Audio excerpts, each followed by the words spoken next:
आखिरी के 2 घंटे में क्या बाजार में मोमेंटम लौटेगा, क्या थोड़ा उतार चढ़ाव हम देखेंगे, और इन उतार चढ़ाव के बीच आपके लिए मौके कहां पर बनेंगे, ये बताने के लिए हमारे साथ जुड़ गए हमारे 2 खास मेहमान रत्नेश गोयल अरिहंत कैपिटल के और रेलिगेयर ब्रोकिंग से अजीत मिश्रा।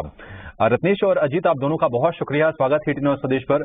अजीत, शुरुआत आपसे करना चाहेंगे। बिल्कुल टाइट रेंज में है, नैरो रेंज में है निफ्टी। आज निफ्टी बैंक में मूवमेंट है, लेकिन वो मूवमेंट हम ज्यादा नहीं कहेंगे, क्योंकि अगर 40,000 के इंडेक्स पे अगर 150-200 अंकों का मूव हो तो बिल्कुल नेग्लिजिबल है हमारे हिसाब से। आप ये बताइए अजीत कि डेटा क्या सजेस्ट कर रहे हैं, अब तक के जो डेटा बने हैं बाजार में, और आखिरी के जो 2 घंटे हैं, क्या कुछ हम मूव्स देखेंगे या फिर जो रेंज में बाजार अभी घूम रहा है कुछ इसी तरह की क्लोजिंग भी होगी?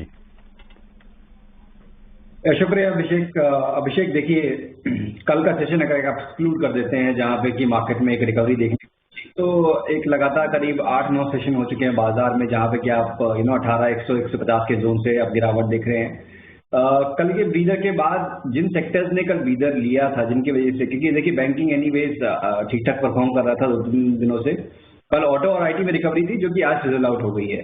तो ये कहीं ना कहीं थोड़ा सा मार्केट में दोबारा से प्रेशर डाल रहे हैं। और जैसा आप बात कर रहे थे कि ड्यूरिंग द डे अभी कंसोलिडेशन था, 350 के नीचे निकलते ही करीब 1700 तक के लेवल, बट क्या नए लोज बनेंगे? तो अभी मेरे हिसाब से इंडिकेशन थोड़ा सा यही लग रहा है कि ये इंडेक्स अब कंसोलिडेशन में जाना चाहिए इतनी बड़ी गिरावट के बाद। तो ये डिप जो मार्केट में आप देख रहे हैं 1700 के पास, मेरे हिसाब से एक बाइंग अपॉर्चुनिटी होगी।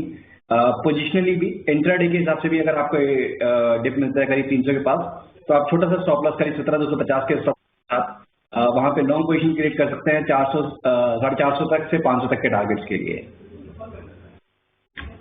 यहाँ पे जो आपकी रणनीति होनी चाहिए वो बाय ऑन डिक्लाइंस की रणनीति आप अपना सकते हैं, बट उसके लिए एक स्ट्रिक्ट स्टॉप लॉस जो है वो लगाना बिल्कुल ना भूलें। पर यहाँ से जो गिरावट है वो थोड़ी सी थमती हुई जरूर नजर आनी चाहिए, पर आगे की जो रणनीति है वो स्टॉप लॉस के साथ ही आपको प्ले करनी होगी।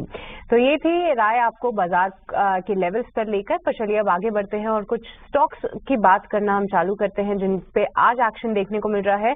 और अजीत, सबसे पहले एक बार 2 व्हीलर कंपनीज पे आपसे राय जानना चाहेंगे। देखिए कल अगर हम देखें तो बजाज ऑटो में एक रीबाउंड देखने को मिला था, वहीं टीवीएस मोटर्स थोड़ा सा अपने आप को उसकी गिरावट थमती हुई नजर आई थी। पर आज अगर हम देखें तो टीवीएस मोटर्स में गिरावट देखने को मिल रही है और साथ ही हीरो मोटोकॉर्प में तेजी देखने को मिल रही है। तो क्या यहाँ पे कोई ऐसे 2 नाम आपकी नजर में है जहाँ पे एक पेयर ट्रेड हम लेके चल सकते हैं? बिल्कुल एक्चुअली देखिए ऑटो स्पेस में अगर आप देखेंगे ब्रॉडली तो कहीं ना कहीं कुछ स्टॉक्स थे जो कि अच्छा परफॉर्म कर रहे थे काफी टाइम से, वहां थोड़ा प्रॉफिट टेकिंग देखने को मिली, जैसे कि एमएनएम, टीवीएस। वहीं पे जो मीडियोकर परफॉर्मेंस थी वो बजाज ऑटो की और मारुति की, जहां पे कि आप कंसोलिडेशन का पॉजिटिव बायस देख रहे थे, और फिर लगार्ड जैसे हीरो मोटो को। बट अभी जब जिस तरीके से हम देख रहे हैं 2 दिनों से पोस्ट ऑटो नंबर्स की एक रिकवरी देखने को मिल रही है, मेरे हिसाब से जैसे एक रिकवरी है हीरो मोटोकॉर्प में, तो थोड़ा एग्रेसिव टोन मेरे हिसाब से यहाँ पे नहीं रखना चाहिए। इनफैक्ट जो पोजीशन आपकी फंसी हुई है ऊपर के लेवल पे, तो करीब 2500-2550 का जोन अगर आपको मिलता है तो वहाँ पे आपको एग्जिट के बारे में सोचना चाहिए, बिकॉज मुझे लगता है कि अंडर परफॉर्मेंस कंटिन्यू रहेगी। वहीं पे जो डिप मिल रहा है आपको टीवीएस में, ये एक अच्छी बाइंग अपॉर्चुनिटी होगी कंसिडरिंग कि इसका ओवरऑल ट्रेंड अभी पॉजिटिव है और बहुत सारे सपोर्ट्स हैं आपके करीब 1025 से 1030 के जोन के बीच में, तो ऑलमोस्ट आपके काफी क्लोजर हैं। तो डेफिनेटली यहाँ पे आप लॉन्ग कर सकते हैं, और हीरो मोटो को करीब 2500 के पास अगर आपको मिलता है तो शॉर्टिंग पे इस पेयर ट्रेड को आप देख सकते हैं with in the auto back. ठीक है, हीरो मोटो के जो बिक्री के आंकड़े आए थे वो अच्छे आए थे, वो आपको शेयर देखकर भी पता चल रहा होगा। टीवीएस मोटर को लेकर थोड़ी सी निराशा थी और हम शेयर में थोड़े से हल्की सी गेंस जरूर देख रहे हैं, लेकिन अब ज्यादा कुछ समझेंगे। आपके कौन से 2 स्टॉक्स हैं जहां जो चौका लगा सकते हैं? शशि, देखिए जिस तरीके से अभी मार्केट का टोन है, जहां पे रिकवरी आ रही है, जहां पे स्ट्रेंथ है उन्हीं के पास रही है। और एक स्टॉक ऐसा है जैसे अपना पेंट स्पेस में से जहां पे कि अब रिकवरी दिख रही है, तो एशियन पेंट में ऑलरेडी आ चुका है, बजट पेंट में एक्सपेक्ट कर रहा हूँ कि यहाँ पे आपको रिबाउंड देखने को मिलेगा। नियर टर्म में करीब 595 तक के टारगेट्स मेरे को दिख रहे हैं, तो 572 के स्टॉप लॉस के साथ आप बजट पेंट को लॉन्ग कर सकते हैं। वहीं पे कोल इंडिया, यहाँ पे कल के सेशन में ब्रेकआउट आया था और उसमें कंटिन्यूएशन चल रहा है, और जिस तरीके से मार्केट में प्रेशर देखने को मिल रहा है हायर लेवल्स पे, यहाँ पे अभी भी स्ट्रेंथ बरकरार है। तो इंडिकेशन ये है कि ये टोन बनी रहेगी। नियर टर्म में करीब 232 तक के लेवल्स आपको देखने को मिल सकते हैं, तो 219 के स्टॉप लॉस के साथ यहाँ पे आप लॉन्ग पोजीशन कर सकते हैं। ठीक है, 219 रुपए के स्टॉप लॉस के साथ कोल इंडिया को भी लॉन्ग करने की सलाह है 232 रुपए के लक्ष्य के लिए अच्छी मजबूती हम देख रहे हैं और बर्जर पेंट को भी खरीदने की सलाह है 572 के स्टॉप लॉस के साथ। इसमें जो लक्ष्य बनेगा वो होगा 595 रुपए का। लेकिन ट्रेड का चौका आज लगा है मैक्रोटेक के शेयर में भी। आज लगातार ये चौथे दिन शेयर ऊपर है, 15% के आसपास की धमाकेदार तेजी है शेयर में इस वक्त। और आप इसमें देख सकते हैं अजीत, एक बार आपसे समझेंगे कैसे दिख रहे हैं मैक्रोटेक डेवलपर्स के चार्ट। क्या ये एक स्ट्रॉन्ग ब्रेकआउट दिखा रहे हैं और क्या इतनी तेजी के बाद भी एक नए इन्वेस्टर यहाँ पे एंट्री ले सकता है? सृष्टि देखिए, मेरे हिसाब से अभी यहाँ थोड़ा सा वेट करना पड़ेगा आपको, कंसिडरिंग कि जैसा अभी अभिषेक बता रहे थे कि काफी स्ट्रांग मूव आया है फ्रॉम दी बॉटम और ये काफी वॉलेटाइल रहा है। इनफैक्ट मैं अगर एक महीने की आपको बात करूं तो एक महीने पहले करीब 1150 का रेट था, फिर आपने देखा है कि एक डिप आया, इसमें स्टॉक करीब 800 तक आया, उसके बाद दोबारा से आपने उन्हीं लेवल्स के पास, अपने हाइस के पास रिट्रेस कर रहा है। तो कहीं ना कहीं लगता है कि शॉर्ट टर्म में ये कंसोलिडेशन का प्रोस्पेक्ट ज्यादा है, करीब 1020 का जोन जो है वहां पे रेजिस्ट करेगा। तो अगर आपके पास ऑलरेडी कोई लॉन्ग पोजीशन है तो डेफिनेटली वहां पे आपको प्रॉफिट बुक करना चाहिए। फ्रेश बाइंग के लिए एक बार 1000 के ऊपर सस्टेन करने दें, एक दो दिन यहाँ पे कंसोलिडेट करता है तो एटलीस्ट आपका एक पिवट बनेगा कि कहाँ पे आप स्टॉप लॉस रखें। एज ऑफ नाउ यहाँ पे फ्रेश बाइंग नहीं बनती है और जिसमें मैंने बताया कि 1020 के जोन में आपको एक प्रॉफिट बुक करना चाहिए अगर आपके पास है तो। ठीक है, मैक्रोटेक में अगर आपके पास नीचे के लेवल पर है तो ये तेजी जो है आप प्रॉफिट बुकिंग कर लीजिए, मुनाफा वसूल लीजिए, ये सलाह। नई बाइंग आपको करनी है 1000 रुपए के ऊपर जाने के बाद मैक्रोटेक के शेयर में, यानी कि लोढ़ा डेवलपर्स। लेकिन लंबी अवधि के लिए अभी क्या खरीदना है आपको, वो कौन सा शेयर है जो आपके पोर्टफोलियो का वीआईपी साबित हो सकता है, जहां पर वैल्यूएशन सस्ते है?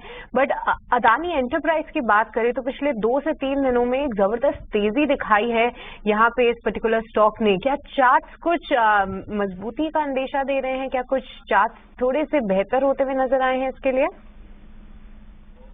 सृष्टि देखिए, दो चीजें, जैसे आपने पहले बताया कि वॉलेटिलिटी काफी ज्यादा है तो डेफिनेटली ये एक बहुत बड़ा कंसर्न है कि यहाँ पे आप देख रहे हैं स्विंग्स बहुत ज्यादा वॉलेटाइल हैं। तो जो गिरावट हुई थी, जो एक शार्प गिरावट हुई थी, रादर 3000 से लेकर स्टॉक ने एक लो बनाया था करीब 1017 का, उसके बाद करीब 2200 तक के लेवल्स, फिर दोबारा करीब आप 1100 पे आए और आप दोबारा 1600 के अराउंड ट्रेड कर रहे हैं। तो इस तरीके की वॉलेटिलिटी ट्रेड कर पाना अपने आप में बहुत मुश्किल काम है। That's why we are recommending कि अभी for a time being as a trader आपको अवॉइड करना चाहिए। It's very difficult to maintain stop losses इस सिनेरियो में। अगर किसी के पास पोजीशन है तो उनके लिए कौन से लेवल देखने हैं ये मैं डेफिनेटली शेयर करता हूँ। जैसे कि करीब 1790-95 के अराउंड, करीब 1800 का एक बैंड मान के चलिए, वो एक पहला हर्डल होगा। उसके ऊपर आप जब भी स्टॉक को जाते हुए देखेंगे अदानी एंटरप्राइज को, तो कुछ स्टेबिलिटी, थोड़ा सा कंसोलिडेशन का टोन मेरे हिसाब से पकड़ना चाहिए। नीचे पे अब जैसे कि अभी हाल फिलहाल में 1100 का लो बनाया है, अब उसको होल्ड करना है। तो ब्रॉडली एक रेंज जो है ये इसी में दिखेगी और ग्रेजुअली ये रेंज थोड़ी सी नैरो होगी। तो अभी फॉर टाइम बिंग 1800 आप ऊपर मान के चलिए, 1100 नीचे पे, ये एक ब्रॉडर रेंज अदानी एंटरप्राइज ने पकड़ रखी है। 100 से 1800 की रेंज है अडानी एंटरप्राइजेस की। हालांकि हमने 1000 से 2100 तक का भी सफर तय किया शेयर ने, 2100 से गिर के फिर ये 1200 के नीचे भी आए।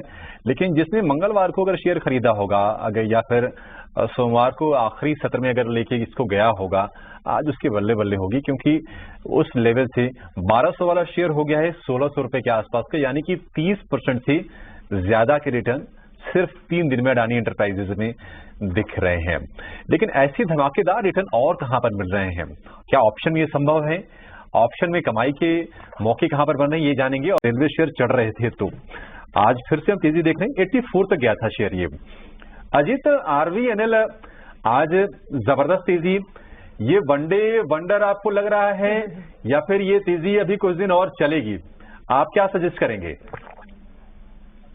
अभिषेक देखिए, जैसे अभी आप कह रहे थे कि लास्ट लेग में काफी शार्प मूव आई थी, तो स्टॉक करीब 30 से लेकर 80 तक के लेवल्स हमने देखे थे। करीब 1 से 1.5 महीने के अंदर ही इसने उस तरीके की छलांग लगाई थी। उसके बाद से कंसोलिडेशन का टोन रहा, जहां पे कि स्टॉक ने करीब 60 के लेवल्स 2 बार टेस्ट किए हैं और अब दोबारा से रिकवरी दिख रही है। मेरे हिसाब से एक्सटेंड होना चाहिए, बिकॉज जिस लेवल से हो रहा है, जिन साथ साथ में जो वॉल्यूम्स आ रहे हैं, तो इंडिकेशन ये है कि 67 के ऊपर की क्लोज वो इसको दोबारा से एक मोमेंटम को रीगेन करने में हेल्प करेगी, जो कि स्टॉक को ले जाएगा करीब 77-78 तक। तो डेफिनेटली यहाँ पे बने रहिए, 62 के स्टॉप लॉस मेंटेन करिए और पोजिशनली जैसे मैं बताया 75 से 78 तक के टारगेट्स आप उसमें देख सकते हैं। ठीक है, तो ये थे आपके लिए रेलवे काउंटर्स को लेकर आए, जहां पे हम देख रहे हैं कि एक्शन सुबह से ही बरकरार है और RVNL वो काउंटर है जो कि सबसे ज्यादा तेजी दिखा रहा है इस पूरे ही पैक में। पर इसके अलावा कुछ और स्टॉक्स पे अगर हम चर्चा करें तो रत्नेश, IT काउंटर्स पे आपकी क्या राय बनेगी, क्योंकि आज हम देख रहे हैं कि जहां हाल फिलहाल कुछ इंश्योरेंस कंपनी खरीदने की तैयारी में है ये पर्टिकुलर कंपनी। आइए इस खबर की और डिटेल्स लेते हैं। हमारे सहयोगी अनुराग जोशी हमारे साथ जुड़ रहे हैं। अनुराग, बताइए। ओके, ठीक है, अनुराग से हम फिर से कनेक्ट करने की कोशिश करेंगे थोड़ी देर में। बट इसके अलावा अगर हम बात करें अजीत, आज अगर हम देखें तो जैसे एंजल वन का स्टॉक रीबाउंड करते हुए नजर आया है, कार ट्रेड भी कई दिनों की गिरावट के बाद आज फिर से ये स्टॉक में मोमेंटम हमें देखने को मिल रहा है, क्योंकि इस पर्टिकुलर काउंटर में IPO के बाद से ही कई सारे इन्वेस्टर्स हैं जो कि फंसा हुआ महसूस करते हैं। पर क्या जिन स्तरों पे है ये काउंटर, क्या कुछ ऐसे चार्ट्स बन रहे हैं या कुछ ऐसे इंडिकेटर्स आ रहे हैं जो आपको ये बताएं कि सेलिंग प्रेशर जो है अब शायद थोड़ा थमता हुआ नजर आना चाहिए कार ट्रेड पे? बिल्कुल, देखिए 2-3 चीजें हैं यहाँ पे जो कि हाईलाइट करने वाली हैं कि एक लिस्टिंग के बाद से गिरावट का दौर बीच में थोड़ा संभालने की कोशिश हुई थी स्टॉक में, करीब 850-700 तक के लेवल्स, दोबारा आपने इनको रिकॉर्ड लोज पे आते हुए देखा। बट हाल फिलहाल में इसमें जिस तरीके से प्राइस एक्शन हो रहा है वॉल्यूम के साथ, मतलब डाउन डेज पे वॉल्यूम नहीं है, जिस दिन स्टॉक गिर रहा है उस पर कुछ खास वॉल्यूम नहीं है, जब भी स्टॉक बढ़ रहा है तो वहां पे अच्छे वॉल्यूम दिख रहे हैं। तो एक पॉजिटिव चीज हो सकती है, अभी तक कोई कंफर्मेशन नहीं है, कंसिडरिंग कि अभी बहुत सारे हर्डल्स को क्रॉस करने हैं। तो नियर टर्म में मुझे लगता है करीब 521-525 का जोन है, वो एक पहला हर्डल होगा। इसको क्रॉस करने के बाद आप 200 दिन का एक्सपोनेंशियल मूविंग एवरेज करीब 580-85 के अराउंड पे उसको सरपास करेंगे, तब जाके एक ट्रेंड रिवर्सल होगा। तो अगर शॉर्ट टर्म में अगर आपके पास पोजीशन भी है अपने लोअर लेवल्स पे, तो डेफिनेटली आपको प्रॉफिट बुकिंग के बारे में ही सोचना चाहिए ऑन राइज। तो 525-550 पहला बैंड, उसके बाद करीब 590। फ्रेश बाइंग के लिए मैं रिकमेंड नहीं करूंगा, कंसिडरिंग कि बहुत सारे स्टॉक्स हैं जो कि अपने रिकॉर्ड हाइज के पास हैं, यहाँ स्ट्रेंथ दिख रही है, तो उन्हीं को प्रेफर करना चाहिए instead of like car trade. ठीक है, नई खरीदारी नहीं करनी चाहिए कार ट्रेड में, हालांकि आज तेजी है इस शेयर में। लेकिन थोड़ी देर में आपके लिए हम लेकर आएंगे पावर प्ले, जहां पर हमारे 4 एक्सपर्ट आपको 8 दमदार शेयर सुझाएंगे ट्रेड करने के लिए। आखिरी के 1-1.25 घंटे का जो समय बचा है बाजार में अब। लेकिन उसके पहले एक बड़ी खबर आ रही है, पिरामल एंड मारुति को भी सेल की रिकमेंडेशन है 8,400 के टारगेट के लिए। 8,730 रुपए के लक्ष्य यहां पर आपके लिए बनेंगे। अजित, आप बताइए आपके 2 फ्रेश शेयर कौन से हैं, कहां पर अब लग रहा है कि आखिरी के 1-1.5 घंटे में एक्शन बढ़ सकता है? अभिषेक, देखिए पहला नाम मेरा सन फार्मा पे होगा। काफी अच्छी गिरावट अपने रिकॉर्ड हाइस को रीटेस्ट करने के स्टॉक ने करीब अपने 200 दिन का एक्सपोनेंशियल मूविंग एवरेज के पास आके यहाँ पे कल के सेशन में एक रिवर्सल पैटर्न फॉर्म किया और आज का कंटिन्यूएशन देखने को मिल रहा है। तो नियर टर्म में लगता है कि 980-85 तक के लेवल्स आपको देखने को मिल सकते हैं। तो यहाँ पे आप 988 के स्टॉप लॉस के साथ लॉन्ग पोजीशन बना सकते हैं। दूसरा स्टॉक मुझे टाटा पावर, यहाँ पे भी देखिए कहीं ना कहीं एक नेगेटिव मूव को रिवर्स करने की एक अटेम्प्ट हो रही है। तो पॉसिबिलिटी ये है कि यहाँ पे नियर टर्म में आपको दोबारा 210 तक के लेवल्स देखने को शायद मिल जाते हैं और 203 आपका स्टॉप लॉस रहेगा। ठीक है, तो काफी इंटरेस्टिंग। नरेश की तरफ से 2 बाय कॉल्स, कुणाल की तरफ से 2 सेल कॉल्स, अजीत की तरफ से 2 बाय कॉल्स। रत्नेश, आपके पास कौन सी कॉल्स हैं, बाय या फिर सेल साइड के ट्रेड आप ढूंढ के लाए हैं? सभी मेहमानों का बहुत शुक्रिया आज में समय देने के लिए और बाजार पर अपना व्यू शेयर करने के साथ साथ तमाम बेहतरीन ट्रेडिंग आइडियाज भी बताने के लिए। फिलहाल मुझे और सृष्टि को दीजिए इजाजत। इस शो में एक छोटे से ब्रेक के बाद लेकर हाजिर होंगे क्लोजिंग कॉल्स, आप में जाएगा नहीं। नमस्कार।